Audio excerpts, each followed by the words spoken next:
আসসালামু আলাইকুম। কৌটিক বাংলার পক্ষ থেকে সবাইকে স্বাগতম। শিক্ষার্থী, আশা করি তোমরা প্রত্যেকেই সুস্থ রয়েছো, ভালো রয়েছো। তোমরা যারা 2025 সালে সারা বাংলাদেশ থেকে 11টা শিক্ষা বোর্ডে এসএসসি পরীক্ষায় অংশগ্রহণ করলা, তোমাদের রেজাল্ট কিন্তু খুবই সন্নিকটে চলে আসছে। এই মাসে এই রেজাল্টটা প্রদান করা হবে।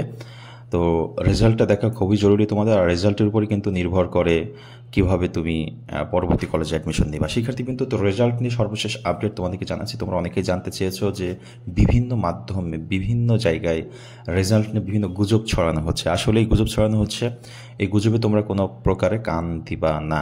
আমি তোমাদেরকে জানাবো কিভাবে আজকে তোমরা রেজাল্ট দেখবা রেজাল্ট প্রকাশের পর, আর রেজাল্টের পাশের হার কেমন হবে এবছর, বা হারা নিয়ে কোনো কথা আছে কিনা সেটা নিয়ে আলোচনা করবো। শিক্ষার্থীবৃন্দ, যারা এই মুহূর্তে আমার চ্যানেলে জয়েন করেছো, অবশ্যই চ্যানেলটিকে সাবস্ক্রাইব করে বেল আইকনটি অন করে রাখো, পরবর্তীতে সকল প্রকার আপডেট সবার আগে জানার জন্য। শিক্ষার্থী, রেজাল্ট দেখতে হবে কীভাবে সেটা তোমাদের একটু জানা দেখি। দেখো, তুমি যে কোনো ওয়েবসাইট থেকে এসএসসি রেজাল্ট 2025 যেতে পারো, অথবা সার্ভারটা অফ করে রাখছে, যাই হোক। আর তোমরা যারা কারিগরি শিক্ষা বোর্ডের অধীনে আছো, তোমরা লিখবে হচ্ছে কারিগরি শিক্ষা বোর্ড। লেখার পর এই কারিগরি শিক্ষা বোর্ড যে ওয়েবসাইটটা আছে সেখানেও ঢুকবা। ঢোকার পর দেখো এখানে রেজাল্ট আছে। রেজাল্ট এখানে ক্লিক করলে তুমি দেখবা এসএসসি রেজাল্ট। হ্যাঁ, এখন দেখো এসএসসি এই রেজাল্টে তুমি গেলে সার্ভার অফ, মানে বোর্ড থেকে সার্ভারটা অফ করে রাখছে, যেহেতু রেজাল্ট নিয়ে কাজ চলতেছে, আপডেট হচ্ছে। ঠিক আছে, এখন সার্ভারে তুমি আপডেট মানে কিছু দেখতে পারবা না। সার্ভারটা এখন কি আছে, অফ আছে। যে তুমি দেখো এই কটা সার্ভার অফ দেখাচ্ছে, এসএসসি, বিএম, এইচএসসি, এইগুলো। ঠিক আছে, কারণ এখনও রেজাল্ট প্রকাশ করা হয় নাই, রেজাল্টের কাজ একেবারে সন্নিকটে, যার কারণে সার্ভারটা অফ করে রেখেছে। তো এখান থেকে তুমি জাস্ট, তারপর দেখাচ্ছি আমি তোমাদের কিভাবে দেখতে হয়। আচ্ছা, মনে করো সার্ভারে তুমি ঢুকতে পারছো না, বা তোমার অ্যান্ড্রয়েড ফোন নাই, তুমি কিভাবে দেখবা রেজাল্ট?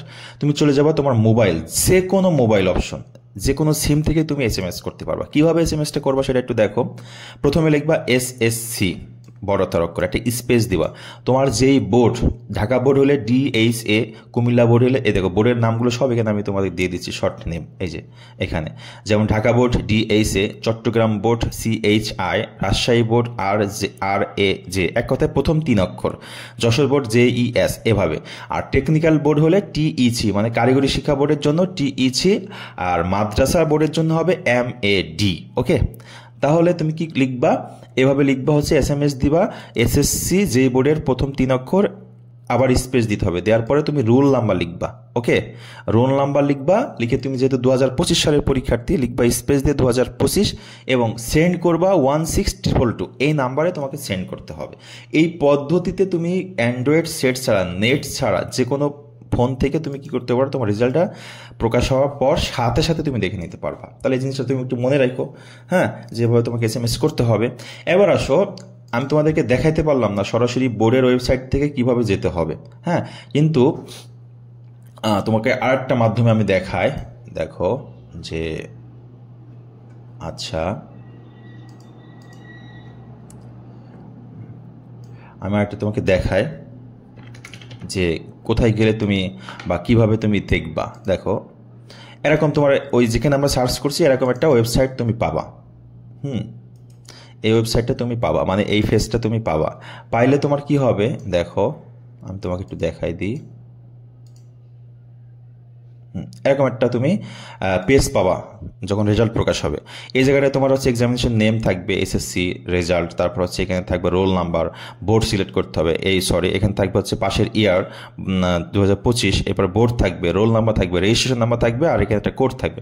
কোড দিলে কিন্তু তোমার রেজাল্ট চলে আসবে।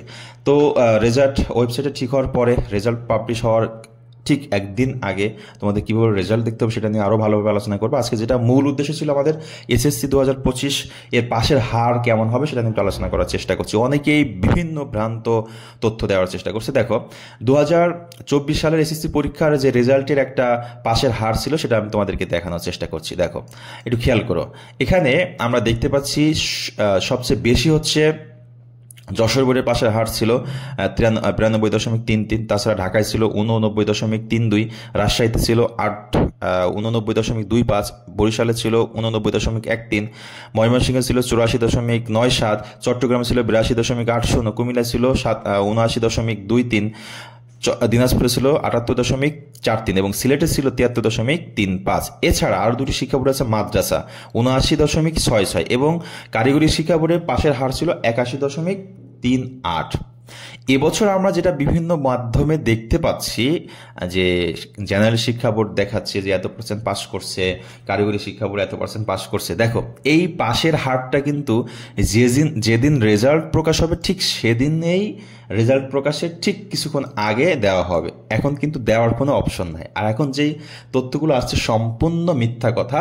তোমরা এটা নিয়ে টেনশন করো না যে 25%, 20% বা 35% এরকম পাস করছে, বাকি সবাই ফেল করছে, সবচেয়ে বেশি ফেল করছে কারিগরি শিক্ষা বোর্ডের অধীনে স্টুডেন্ট। এগুলো সম্পূর্ণই মিথ্যা কথা। গত বছর যেভাবে রেজাল্ট হয়েছে এবছর ইনশাল্লাহ আরও ভালো হবে, আশা করি তোমাদের কাছাকাছি থাকবে। কোনো এত আহামরি পরিবর্তন হওয়ার কোনো অপশন নাই। তোমরা গত বছর যেভাবে পরীক্ষা দিচ্ছ এবছর কিন্তু একই রকমভাবে পরীক্ষা দিচ্ছ। শিক্ষার্থীবৃন্দ, তো এই হচ্ছে পরীক্ষার সর্বশেষ আপডেট। হ্যাঁ, এখন আসি রেজাল্টটা কবে দিবে। দেখো রেজাল্ট দেওয়া নিয়ে আমরা বিভিন্ন মাধ্যমে জানতে পারছি 13 থেকে 15, 13 তারিখ না 15 তারিখ, 20 তারিখ না 21 তারিখ, এরকম সর্বশেষ 25 তারিখ পর্যন্ত যেতে পারে, এটাই স্বাভাবিক।